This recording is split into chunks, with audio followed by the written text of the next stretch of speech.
اعوذ باللہ من الشیطان الرجیم بسم اللہ الرحمن الرحیم اینما تکونوا یدرککم الموت ولو کنتم فی بروج مشیدہ وَإِن تُصِبْهُمْ حَسَنَةٌ يَقُولُوا هَذِهِ مِنْ عِنْدِ اللَّهِ وَإِن تُصِبْهُمْ سَيِّئَةٌ يَقُولُوا هَذِهِ مِنْ عِنْدِكَ قُلْ كُلٌّ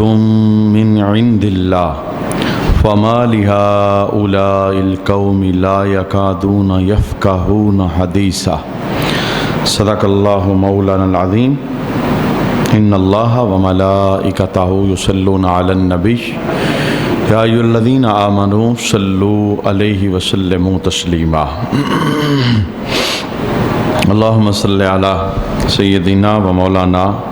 محمد وعلی آل سیدنا و مولانا محمد وبارک وسلم صلی علیہ صلاۃ والسلام علیک یا سیدی یا رسول اللہ صلاۃ والسلام علیک یا سیدی یا حبیب اللہ صلاۃ والسلام علیک یا سیدی یا شفیع المذنبین وعلی آلک واصحابک یا سیدی یا رحمۃ للعالمین۔ تم جہاں کہیں بھی ہو موت تمہیں ضرور پکڑ لے گی، اگرچہ تم مضبوط قلوں میں ہو۔ اور ان منافقوں کو کوئی بلائی پہنچے تو کہتے ہیں یہ اللہ کی طرف سے ہے، اور اگر انہیں کوئی برائی پہنچے تو کہتے ہیں اے محمد یہ آپ کی وجہ سے آئی ہے۔ اے حبیب تم فرما دو سب اللہ کی طرف سے ہے۔ تو ان لوگوں کو کیا ہوا کہ کسی بات کو سمجھنے کے قریب ہی نہیں آتے۔ صدق اللہ مولانا العظیم۔ آج کی تلاوت کردہ آیت کریمہ کے اندر دو عنوان بیان ہوئے۔ پہلا عنوان موت کے حوالے سے، خصوصاً خطاب ان لوگوں کے لیے تھا جو لوگ جہاد کے میدان سے بھاگتے، جن میں منافق سر فہرست تھے۔ وہ ڈرتے تھے کہیں ہم مارے نہ جائیں، کہیں ہمیں موت نہ آ جائے۔ وہ اس لیے میدان جہاد میں نہ جانے کے بہانے بناتے رہتے، بعض اوقات گھر سے ہی نہ جاتے، بعض اوقات میدان سے واپس آ جاتے۔ تو رب کائنات نے موت کے متعلق ایک عقیدہ دیا کہ تم جہاں کہیں بھی ہوگے تمہیں موت آئے گی، اگرچہ مضبوط قلوں میں ہو۔ تم اپنے آپ کو مضبوط قلوں میں بند کر لو، اہتمام کر لو حفاظتی جتنے بھی کر سکتے ہو، لیکن جب وقت اجل آ جائے گا، وقت مقررہ آ جائے گا، تمہیں روح واپس پلٹانی ہے اور یہ امانت اللہ کے دربار کے اندر دینی ہے۔ بظاہر منافق ہمارے سامنے ہیں، لیکن قرآن پاک ایک عقیدہ ہمیں دے رہا ہے کہ موت ہر حال کے اندر آنے والی ہے۔ وہ مسئلہ جس پر کافر کو بھی کوئی اختلاف نہیں ہے، دنیا کے کسی مذہب کے بندے کو بھی کوئی اختلاف نہیں ہے۔ ہزارہا چیزوں پر وہ اختلاف کرتے ہیں کہ ہم یہ بھی نہیں مانتے، ہم یہ بھی نہیں مانتے، لیکن باوجود ان سارے اختلافات کے کوئی کافر بھی اس بات کا انکاری نہیں کہ میں نے مرنا نہیں۔ مرنے کے بعد کے عقائد کے اندر فرق موجود ہے، لیکن وہ اس بات کو مانتے ہیں کہ ہم نے ایک نہ ایک دن مرنا ہے، اور ہم مسلمان ہیں، اور ہمیں ایک واضح عقیدہ دیا جا رہا ہے کہ اپنے جتنے بھی حفاظتی اقدامات کر سکتے ہو تم کر لو، جب وقت آئے گا ہم تمہیں اٹھا لیں گے۔ دنیا میں ہمارے پاس یہ تصویریں موجود ہیں، اور یہ دنیا کے وہ لوگ جو کہتے تھے کہ ہم تو 150 سال تک جئیں گے، 200 سال تک جئیں گے۔ آپ سوشل میڈیا پر دیکھیے، ایک نوجوان مائیکل جیکسن کے نام سے، وہ گلوکار تھا، اس کی زندگی سے ہمارا کوئی لینا دینا نہیں کیونکہ وہ مسلمان نہیں تھا، لیکن اس نے جو اس عقیدے کے خلاف تیاری کی وہ آپ دیکھیں، سرچ کریں، آپ کو پتہ لگے گا۔ اس نے اپنی باڈی کا ہر عضو اس کا متبادل اس نے رکھا ہوا تھا، اور اس نے اپنا ایک ایسا کمرہ رکھا تھا جس کے اندر جراثیم کا داخلہ وہ منع تھا، اور ایک زمانے تک وہ بغیر گلوز کے، بغیر وہ ماسک کے، وہ کسی کے ساتھ ملتا نہیں، کسی کو اپنے پاس آنے نہیں دیتا، اور اس کا کہنا یہ تھا کہ میرے پاس مال و دولت اتنا ہے اور میرے پاس اسباب اتنے ہیں، ڈاکٹروں کی ایک ٹیم ہر وقت اس کے گھر کے اندر اس کی حفاظت کے لیے موجود رہتی تھی۔ تو وہ کہتا تھا کہ لوگ کہتے ہیں 50 سال، 60 سال میں، 70 سال میں، 80 سال میں بندہ مر جاتا ہے، تو وہ کہتا ہے کہ میں نے اپنے لیے اہتمام کیا ہے کہ میں 150 سال تک مرنے والا نہیں۔ اگر میرا دل ختم ہوگا متبادل موجود ہے، گردے جواب دیں گے متبادل موجود ہے، کوئی چیز بھی ختم ہوگی تو میرے پاس اس کا متبادل موجود ہے۔ ہر وقت ہر سہولت اس کے گھر کی دہلیز پر موجود تھی۔ آپ حیران ہو جائیں گے کہ اللہ اس عقیدے کو کیسے مسلمانوں پر واضح کرتا ہے۔ این 50 سال کی عمر کے اندر پہنچا تو اللہ نے اسے اپنے پاس بلا لیا۔ ڈاکٹر دیکھتے رہ گئے، جناب بڑے بڑے سرجن آئے، بہت بڑے بڑے ہاسپٹل سے رابطے کیے گئے کہ کوئی ایسا کرو، بڑی ساری چیزیں ہیں، لیکن جناب جب وقت پورا ہو جائے تو کوئی متبادل چیز بھی اس کے لیے کوئی سبب مہیا نہیں کرتی۔ یہ ایک کافر کا نظریہ ہے کہ میں اتنا جی لوں گا، میرے پاس اتنے اسباب ہیں، اور اگر یہی نظریہ مسلمان میں منتقل ہو جائے کہ میرے پاس اسباب کی کون سی کمی ہے، میں چاہوں تو آدھی دنیا خرید لوں، لیکن سب کچھ ہونے کے باوجود موت نہیں ٹال سکتا بندہ، اس سے جان نہیں چھڑا سکتا۔ نہ کوئی ایسا مضبوط محافظ ہے جو ہمیں موت سے بچا لے، نہ کوئی ایسا قلعہ ہے جس میں ہم چلے جائیں تو محفوظ ہو جائیں۔ کیا ایسا نہیں ہے کہ ہمارے مسلمان ہمارے ساتھ ہی ہوتے ہیں، اٹھتے بیٹھتے ہیں، نمازیں پڑھتے ہیں، اگلی نماز میں خبر آ جاتی ہے کہ بندہ اللہ کے پاس پہنچ گیا ہے۔ جب یہ بات طے شدہ ہے تو پھر ہمیں رسول رحمت صلی اللہ علیہ وآلہ وسلم کی اس حدیث پر ہمیشہ اس پر عمل کرتے ہوئے موت کی تیاری کے اندر مصروف رہنا چاہیے کہ میرے محبوب کریم علیہ السلام نے فرمایا کہ موت تمہاری طرف آ رہی ہے اور تم موت کی طرف جا رہے ہو۔ یہ دونوں طرف سے سفر جاری ہے، ادھر سے ہم نے دوڑ لگائی ہے اور ادھر سے موت نے ہماری طرف دوڑ لگائی ہے۔ اور یہ الفاظ آقا حضور رحمت عالم صلی اللہ علیہ وآلہ وسلم کے اس وقت کے ہیں کہ جب آپ رات کے آخری حصے میں مسجد نبوی کے ایک کونے کے اندر عبادت کے اندر مصروف تھے، ذکر کے اندر مصروف تھے، تو ایک صحابی کہتے ہیں کہ میرے دل میں طلب پیدا ہوئی کہ میں دیکھوں کہ سونا نبی اپنی رات کیسے بسر کرتا ہے۔ تو میرے حبیب مسجد کے کونے کے اندر یوں رو رہے تھے جیسے دیگچی کو چولہے پر چڑھا دیا جائے، آگ جلا دی جائے، پانی رکھ دیا جائے تو جو پانی کے ابلنے کی آواز آتی ہے وہ میرے حبیب کے سینے سے آ رہی تھی۔ یعنی تنہائیوں کے اندر سرکار رو رہے تھے اور حضور یہ جملہ بول رہے تھے، اذکر اللہ، اللہ کو یاد کرو، اللہ کا نام لو۔ وہ تنہا ہی، چونکہ اٹھنا شب کے اندر، جاگنا شب کے اندر، رب کے دربار میں حاضری، یہ میرے حبیب کا معمول تھا۔ اور وہ صحابی کہتے ہیں اس موقع پر میں اللہ کے حبیب کے مبارک لبوں سے میں نے یہ جملے سنے کہ سرکار کہہ رہی تھی، لوگو اللہ کا ذکر کرو، موت تمہاری طرف آ رہی ہے، تم موت کی طرف جا رہے ہیں۔ دڑا دڑ لوگ دنیا چھوڑ کے جا رہے ہیں، اٹھنے والے جنازے، بننے والی قبریں۔ یہ خاموش پیغام ہمارے لیے ہیں کہ اب کس کی باری آنے والی، اب کون دنیا چھوڑنے والا ہے۔ ہمیں بالکل بھی اس معاملے میں کوئی غفلت نہیں برتنی چاہیے۔ ہم ہزار بار یہ سوچ لیں مجھے کچھ بھی نہیں ہے، میں بہت صحت مند ہوں، میرے ٹیسٹ سارے اچھے ہیں، میرے جسم میں کوئی بیماری نہیں ہے۔ جناب موت ایسی بیماری ہے جس کا کوئی علاج کسی کے پاس نہیں ہے، ڈاکٹر جواب دے جاتے ہیں، بلکہ سب کا علاج کرنے والے ڈاکٹر بھی اس وقت ہاتھ کھڑا کر دیتے ہیں جب اسرائیل کا ہاتھ ان پہ پڑتا ہے۔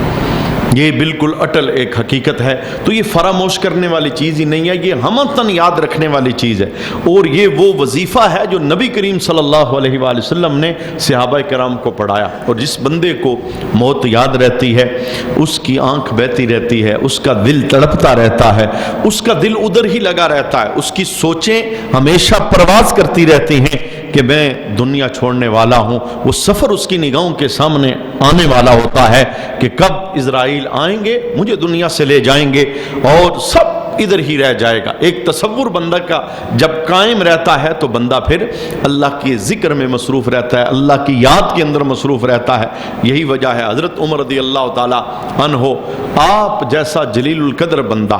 جس کے نام سے کفر کانپتا ہے، اور جناب جس کا رستہ دیکھ کے شیطان اپنا رستہ بدل جاتا ہے، اور اتنا جید بندہ، لیکن موت آپ کو کتنا ہلا کے رکھ دیتی تھی، موت کا ذکر آپ کو اندر سے جھنجھوڑ کے رکھ دیتا تھا۔ جب آپ مصروف تھے اپنی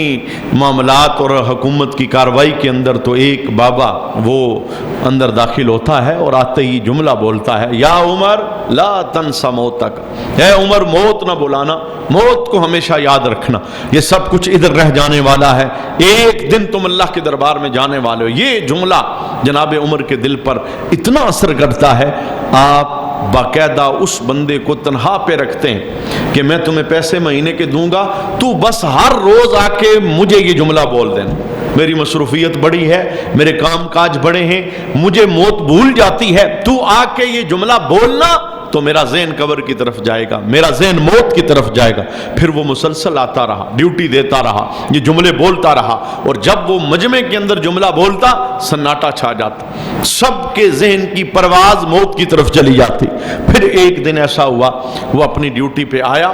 تو جناب عمر رضی اللہ تعالی عنہ نے خزانچی کو کہا کہ اس کا حساب لگاؤ اور اس کے جتنے پیسے بنتے ہیں اسے دے دو، اور اس سے بولو کہ کل یہ ڈیوٹی پہ نہ آئے۔ اس نے پوچھا حضور مجھ سے کوئی غلطی ہو گئی؟ تو آپ نے اپنی داڑھی کی طرف اشارہ کیا، آپ نے کہا تجھ سے کوئی غلطی نہیں ہوئی، یہ میری داڑھی کے اندر سفید بال آ گیا ہے، اب مجھے تیری ضرورت نہیں، جب بھی سفید بال دیکھوں گا مجھے اپنی موت یاد آ جائے گا، نشانی میرے پاس آ گئی ہے، قاصد میرے پاس آ گیا ہے۔ اور ہم میں سے کتنے ہیں جن میں قاصد آ چکے،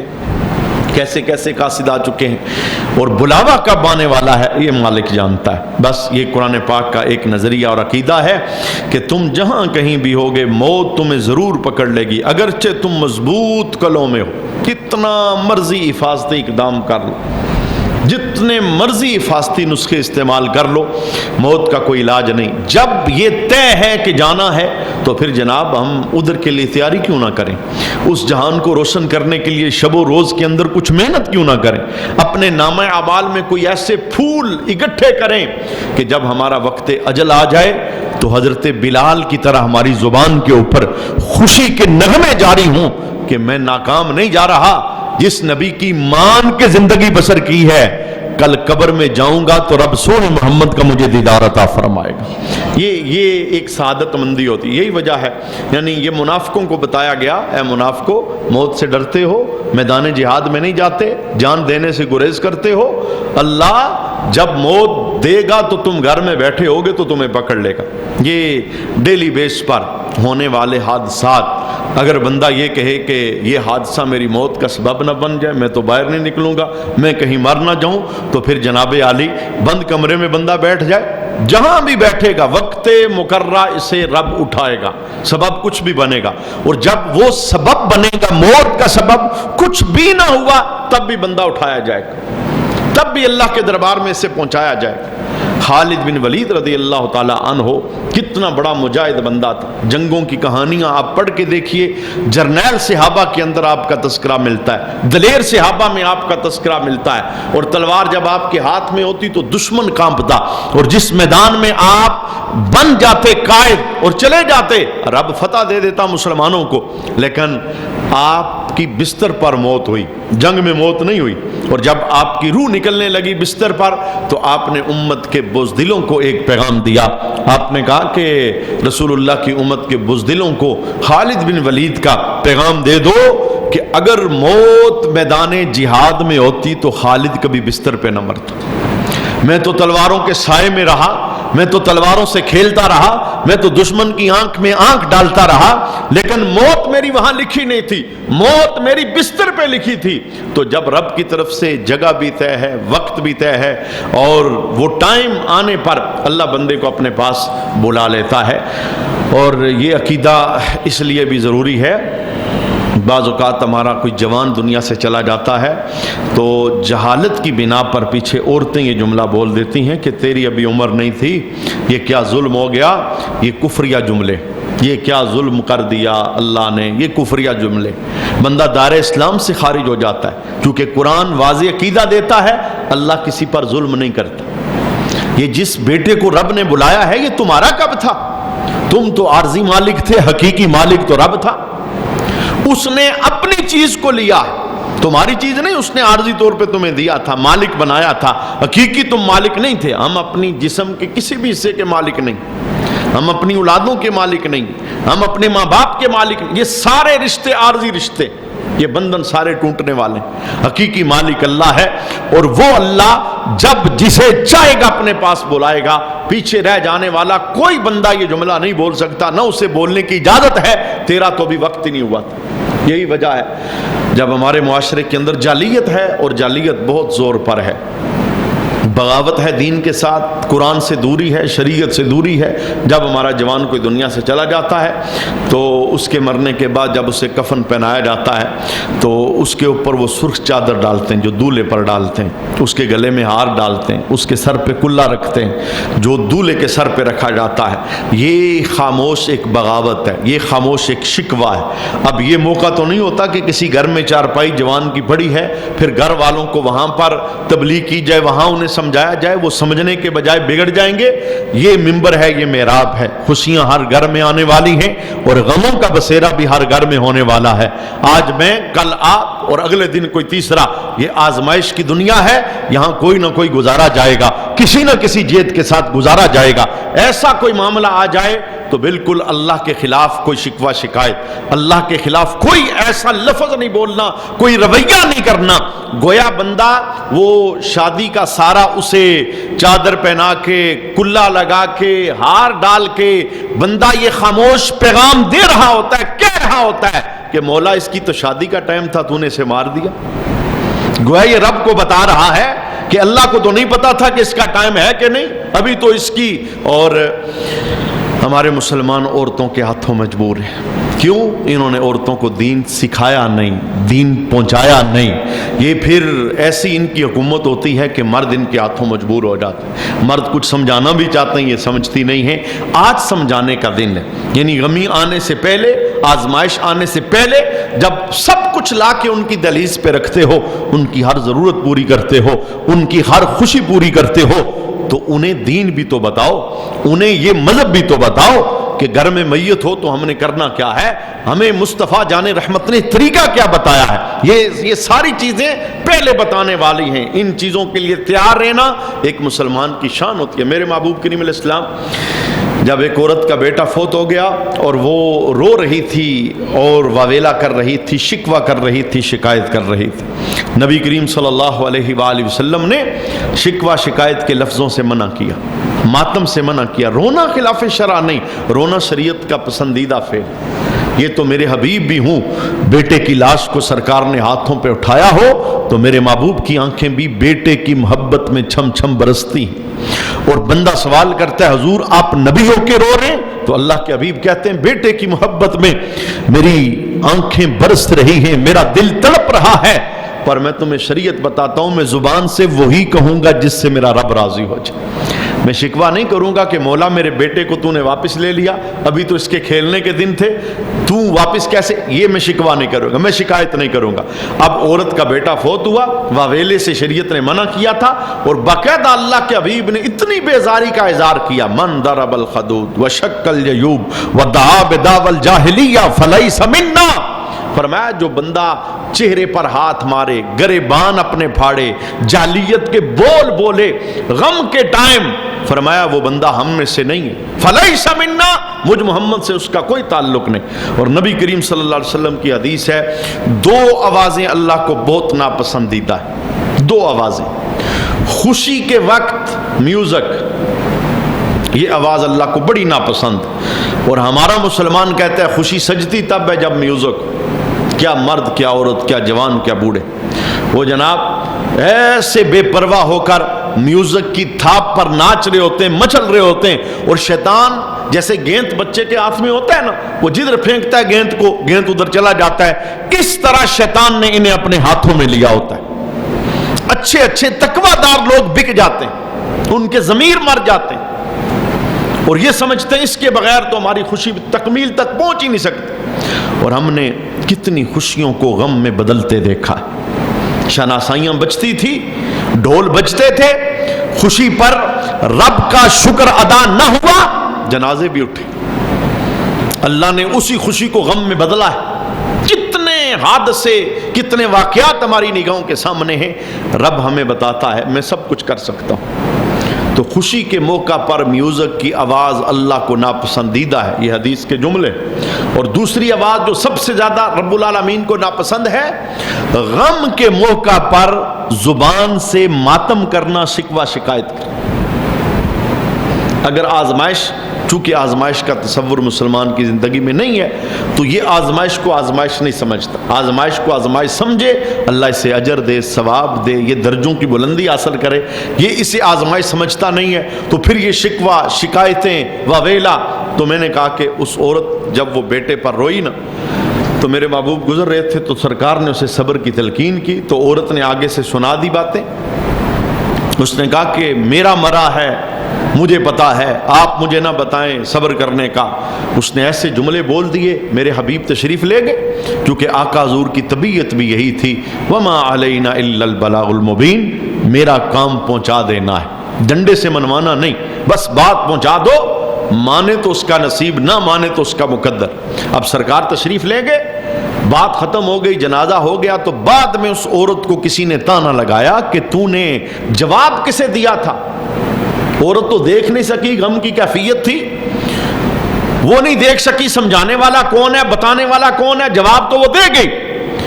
تو بڑی شرمندہ اور نادم ہوئی۔ بعد میں رسول اللہ صلی اللہ علیہ وسلم کے دربار میں معافی طلب کرنے کے لیے آئی اور کہنے لگی یا رسول اللہ صلی اللہ علیہ وسلم، مجھے نہیں پتا تھا، مجھے صبر کی آپ تلقین کرتے ہیں، سونیا میں اب صبر کرتی ہوں۔ تو میرے حبیب کے جملے کیا تھے؟ فرمایا نہیں، اب تو صبر ویسے بھی آ جائے گا، صبر کا موقع وہ ہوتا ہے جب رب آزمائش میں مبتلا کرتا ہے، وہ لمحہ صبر کا ہوتا ہے، بعد میں تو صبر ویسے ہی آ جاتا ہے۔ یہ مرم ہے وقت، بہت بڑی مرم ہے، جو جو وقت بیتتا ہے، بہت پہاڑ جتنے غم اگر بندے پر آئے نا، اس پر بھی اللہ بندے کو صبر دے دیتا ہے، چونکہ اس دنیا کا نظام اس نے چلانا ہے۔ اور ایسے ایسے لوگ بھی دنیا سے گئے، سمجھ یہ آتی تھی ماں کا کلیجہ پھٹ جائے گا اور باپ زندہ ہی دنیا سے چلا جائے گا، نہ ماں کا کلیجہ پھٹا، نہ باپ دنیا چھوڑ کے گیا، وقت بیتتا گیا، رب مرم لگاتا گیا، چونکہ مالک وہ لیتا ہے، ساتھ صبر بھی دیتا ہے۔ اور یہ خاص وہ موقع ہوتا ہے جب آزمائش آئے کہ بندہ اللہ کی رضا میں راضی ہو جائے۔ میں نے یہ عقیدہ بتاتے ہوئے کہ قرآن پاک نے ہمیں بتایا ہے کہ جب وقت مقررہ آ جائے گا اور تم جہاں کہیں بھی ہوگے، موت تمہیں پکڑ لے، جتنے کلوں کے اندر اپنے آپ کو بند کرو، موت آ جائے۔ جب اٹل فیصلہ یہ ہے تو پھر یہ جملہ زبردست جملہ ہے، شریعت کا بتایا ہوا جملہ ہے، انا للہ و انا الیہ راجعون، مولا میں تیری رضا میں راضی۔ ہم اللہ کے ہیں، ہم سب نے اللہ ہی کی طرف جانا ہے۔ یہ آیت کا پہلا حصہ تھا، اور آیت کے دوسرے حصے کے اندر منافقوں کی ایک اور کارروائی بیان ہوئی۔ منافقوں کی ایک اور کارروائی بیان ہوئی کہ جس وقت انہیں کوئی خوشی ملتی، فصل اچھی ہو جاتی، کاروبار اچھا ہو جاتا، پیسے مال دولت مل جاتی، تو وہ یہ جملے بولا کرتے تھے، کہتے تھے کہ یہ سارا کچھ اللہ کی طرف، کچھ چھئی ملتی نا، کہتے ہیں ہاں ہم نے کلمہ پڑھا ہے، یہ جو سب کچھ ہمیں ملا نہیں اللہ کی طرف سے ہے، چونکہ ہم کلمہ پڑھنے والے ہیں، ہم نماز پڑھتے ہیں۔ اور اگر ان پر آ جائے کوئی آزمائش، کوئی برائی، کوئی اللہ کی طرف سے کسی قسم کی مال کے اعتبار سے، کات سالی کے اعتبار سے، غربت کے اعتبار سے کوئی اور آزمائش آ جائے، تو معاذ اللہ یہ جملے بولتے تھے کہ اے محمد صلی اللہ علیہ وسلم، یہ سارا کچھ آپ کی وجہ سے ہوا ہے۔ یعنی اگر خوشی ملے کہتے تھے رب کی طرف سے، اور اگر کوئی غم آ جائے، آزمائش آ جائے، تو کہتے تھے یہ سارا ہمیں سب کچھ، یہ جو غم مل رہا ہے یہ محمد عربی صلی اللہ علیہ وسلم کی وجہ سے مل رہا ہے، جب سے ہم نے کلمہ پڑھا ہے تو ہم نے کوئی سکھ دیکھا نہیں۔ یہ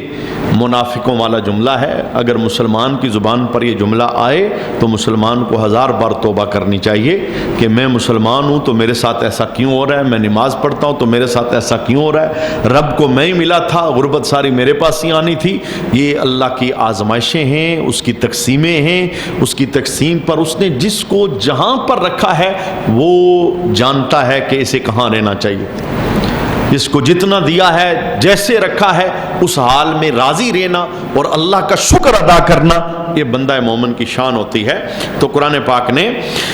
دوسرے حصے کے اندر ان منافقوں کی مذمت کی کہ کہا کہ جس وقت انہیں خیر پہنچتی ہے تو کہتے ہیں اللہ کی طرف سے، اور اگر کوئی شر آتا ہے تو معاذ اللہ یہ کہتے ہیں محمد صلی اللہ علیہ وآلہ وسلم کی طرف سے ہے۔ تو رب کائنات نے ارشاد فرمایا کہ حقیقت کے اندر سب کچھ ہی اللہ کی طرف سے،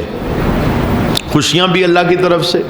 اور یہ باقاعدہ عقیدہ اس آیت کے اندر موجود ہے، راحت بھی اللہ کی طرف سے، غم بھی اللہ کی طرف سے، مال زیادہ دیا ہے وہ بھی اللہ کی طرف سے، کم دیا ہے وہ بھی اللہ کی طرف سے، غربت ہے تو اللہ کی طرف سے، فقر ہے تو اللہ کی طرف سے، یہ ساری کی ساری آزمائشیں رب کی طرف سے۔ وہ جانچنا چاہتا ہے، وہ پرکھنا چاہتا ہے، وہ دیکھنا چاہتا ہے اگر کسی کو دیا ہے تو وہ کیسے وہ اس پر راضی ہوتا ہے، اور کسی سے کچھ لیا ہے تو اب بندہ کیا کرتا ہے، جب ملے اس پہ شکر کرنا، اور جب کوئی چیز رب واپس لے لے اس پر صبر کرنا۔ یہ اللہ چاہتا ہے کہ میرا بندہ اس طرح کا رویہ اختیار کرے اور اس طرح کی زندگی وہ گزارے۔ تو قرآن پاک کی اس آیت کے اندر